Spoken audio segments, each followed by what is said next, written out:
దగ్గర దగ్గర 4,593 కోట్లు.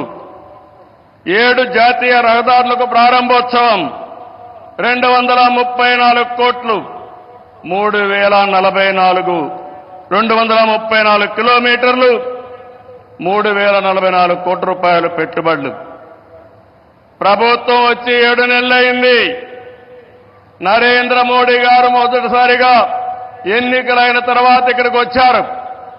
వచ్చిన వెంటనే మీరు చూస్తే 2,800 కోట్లకు ప్రారంభోత్సవాలు ఫౌండేషన్లు వేశారంటే ఆంధ్ర రాష్ట్రం మొత్తం వినపడేట్టుగా గట్టిగా చప్పట్లు కొట్టి నరేంద్ర మోడీ గారిని అభినందించాలి. ఇది మనం వారికి తెలియజేసి ధన్యవాదాలని చెప్పి కూడా నేను మీకు తెలియజేస్తున్నా. ఈరోజు మీరు ఒకసారి చూస్తే ఇలాంటి అనేక కార్యక్రమాలు అనునిత్యం చేపట్టి అభివృద్ధి పనులన్నీ చేస్తూ అసాధ్యాన్ని సుసాధ్యం చేసి ప్రజలకు దగ్గరైన వ్యక్తి నరేంద్ర మోడీ గారని చెప్పి నేను మీకు తెలియజేస్తున్నాను. ఈరోజు ఇంకొక పక్క మనం చూస్తే 1-2 కార్యక్రమాలు కాదు, అనేక కార్యక్రమాలకు శ్రీకారం చుడుతున్నారు.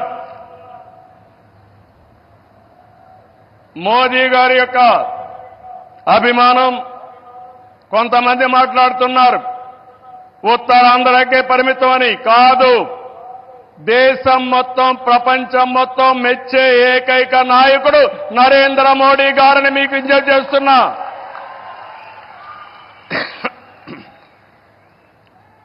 మొన్న ఎన్నికల్లో చూశారు, ఎన్డీఏ కూటమి మన రాష్ట్రంలో నరేంద్ర మోడీ గారు, మన మిత్రుడు పవన్ కళ్యాణ్ గారు, నేను కలిశాం. రాష్ట్ర చరిత్రలో 40 సంవత్సరాలుగా రాజకీయాల్లో ఉన్నాను. ఎప్పుడు కూడా ఇంత పెద్ద ఎత్తున గెలవలేదు. 93% స్ట్రైక్ రేట్, 57% ఓట్లేశారు. 175కు 164 సీట్లు గెలిచాం. 25కు 21 పార్లమెంటు గెలిచాం. ఈరోజు మిమ్మల్ని చూస్తే భవిష్యత్తులో కూడా ఎప్పుడు ఈ కాంబినేషన్ ఆంధ్రప్రదేశ్లో ఉంటుంది. నరేంద్ర మోడీ గారు దేశ రాజకీయాల్లో ప్రధానమంత్రిగా ఉంటారని చెప్పి కూడా నేను మీకు తెలియజేస్తున్నా. మొన్ననే మన ఎన్నికలు అయిన తర్వాత హర్యానాలో ఎన్నికలు జరిగాయి, మహారాష్ట్రలో ఎన్నికలు జరిగాయి. 2 ఎన్నికల్లో తిరుగులేని మెజార్టీతో ఎన్డీఏ గెలిచారు. అది నరేంద్ర మోడీకి ఉండే చారిస్మా అని చెప్పి నేను మీకు తెలియజేస్తున్నా. రేపు ఢిల్లీ వస్తా ఉంది, రాసి పెట్టుకోండి. గెలవబోయేది ఎన్డీఏ. దానికి కారణం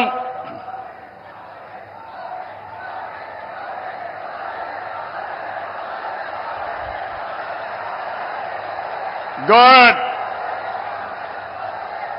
దేశం కోసం పనిచేస్తే ప్రజలందరూ ఆయనతో ఉంటారు.